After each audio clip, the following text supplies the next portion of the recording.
Hello everyone, welcome to explore maths. मैं आपका teacher Mohammad Tanveer. Dear student, आज हम क्लास 8 की प्रैक्टिकल ज्योमेट्री को स्टडी करने जा रहे हैं। तो जो हमारा आज का टॉपिक है बेसिकली वो है प्रैक्टिकल ज्योमेट्री, जो कि ज्योमेट्री डोमेन और सब डोमेन है हमारे पास कंस्ट्रक्शन ऑफ ज्योमेट्री। तो डियर स्टूडेंट, हमारे पास एक्सरसाइज 4.2 जिसका क्वेश्चन नंबर 9 है। जैसा कि इस प्रैक्टिकल ज्योमेट्री की सीरीज में पिछले क्वेश्चन भी हमने डिस्कस किए हैं, तो आज क्वेश्चन नंबर 9 को डिस्कस करते हैं, जिसके अंदर हमारा क्वेश्चन बेसिकली ये है, construct a parallelogram DEFG where measure DE is equal to 5.5 centimeter and measure EF is equal to 6.5 centimeter and measure angle E is equal to 60 degree. तो dear student, हमें parallelogram draw करना है, जिसके लिए हमारे पास parallelogram की दो sides given है। जैसा कि हम जानते हैं कि जो पैरेललोग्राम होती है इसकी ऑपोजिट साइड्स पैरेलल भी होती हैं और इक्वल इन लेंथ भी होती हैं। तो देखिए, हमारे पास दो साइड्स मौजूद हैं। एक तो हमें DE के बारे में बता दिया गया, एक हमें EF के बारे में बता दिया गया, और नेक्स्ट वन हमें एक पॉइंट के ऊपर जो एंगल है उस एंगल के बारे में भी इन्फॉर्म कर दिया गया है। तो हम इसी गिवन इंफॉर्मेशन को यूज करते हुए आज क्या करते हैं, प्रैक्टिकल ज्योमेट्री की प्रैक्टिस करते हैं और इस क्वेश्चन को सोल्व करने की कोशिश करते हैं। तो सबसे पहले हमारे पास देखें, हम जो मेजर साइड DE है इसको ड्रॉ करते हैं। हमने क्या किया, with the help of ruler या स्केल की मदद से आप क्या करेंगे, एक 5.5 सेंटीमीटर का लाइन सेगमेंट ड्रॉ करेंगे और उस लाइन सेगमेंट को हम क्या करते हैं, मार्क कर लेते हैं। एक एंड पे हम क्या लिख देते हैं, D, और दूसरे एंड पे हम क्या करते हैं, E मेंशन कर देंगे। अब जैसा कि जब हम प्रैक्टिकल ज्योमेट्री करते हैं तो हमें साथ साथ उसके स्टेप्स ऑफ कंस्ट्रक्शन भी लिखना पड़ते हैं। तो हम यहाँ साथ साथ मेंशन करेंगे कि हमने क्या काम किया। तो फर्स्ट वन हमने क्या काम किया है, draw a line segment DE is equal to 5.5 centimetre.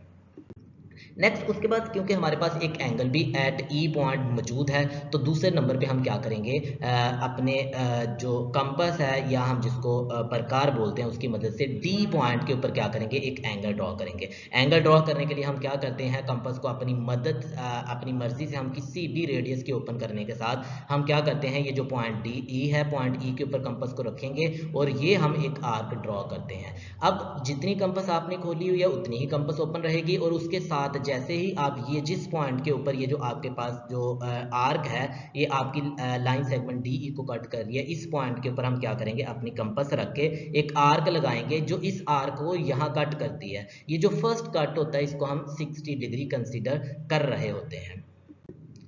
तो नेक्स्ट हम क्या करेंगे, ये जिस पॉइंट पे इसने कट किया था E, और इस पॉइंट को जहां दोनों आर्क्स एक दूसरे को कट कर रही थी, इन दोनों को ज्वाइन करते हुए हम क्या करेंगे, एक रे ड्रॉ करेंगे। और ये जो रे होगी ये हमारी कितने डिग्री का एंगल बना रही होगी, DE के साथ 60 डिग्री का एंगल बना रही होगी। अब क्योंकि हमने ये काम किया तो साथ ही हम स्टेप भी लिख देंगे। हम ये कहेंगे कि consider E as a centre. तो हमने E को सेंटर कंसीडर करते हुए draw an angle of 60 degree at E।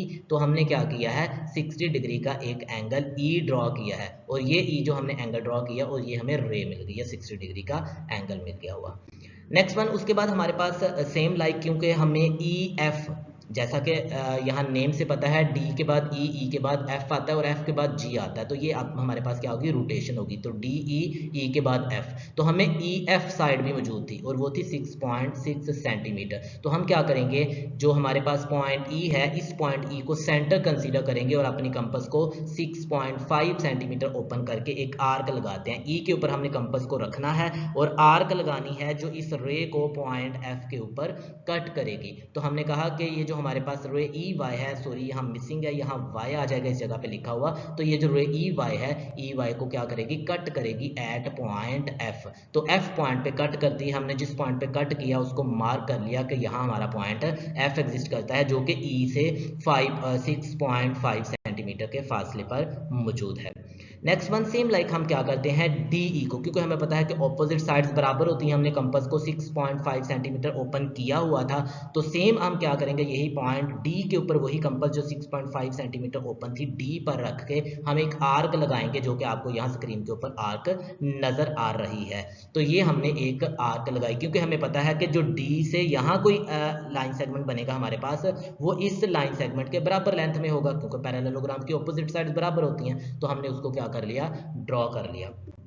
Next उसके बाद हम क्या करते हैं, पॉइंट एफ, क्योंकि पॉइंट एफ से इस आर्क तक हमने देखनी है, वो वाला लाइन सेगमेंट ढूंढना है जिसकी लेंथ 5.5 सेंटीमीटर है। तो हम अपनी कंपास को 5.5 सेंटीमीटर ओपन करेंगे और 5.5 सेंटीमीटर ओपन करने के बाद एफ के ऊपर कंपास को रख के आर्क लगाएंगे जो प्रीवियस वाली आर्क को कट करेगी। ये जिस पॉइंट पर कट करती है हम इस पॉइंट को जी का नाम दे देंगे, ठीक है।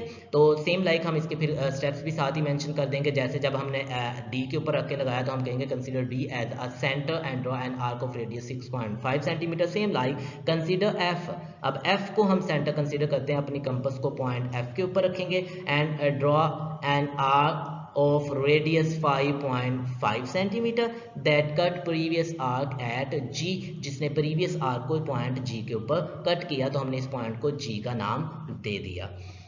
तो नेक्स्ट उसके बाद हम क्या करेंगे, ये जो पॉइंट G है हमें ऐसा पॉइंट मिल गया जो कि हमारी पैरेललोग्राम का चौथा पॉइंट था, ठीक है। पहला पॉइंट D था, दूसरा E था, हमने F भी फाइंड आउट किया और हमने G भी कैलकुलेट कर लिया।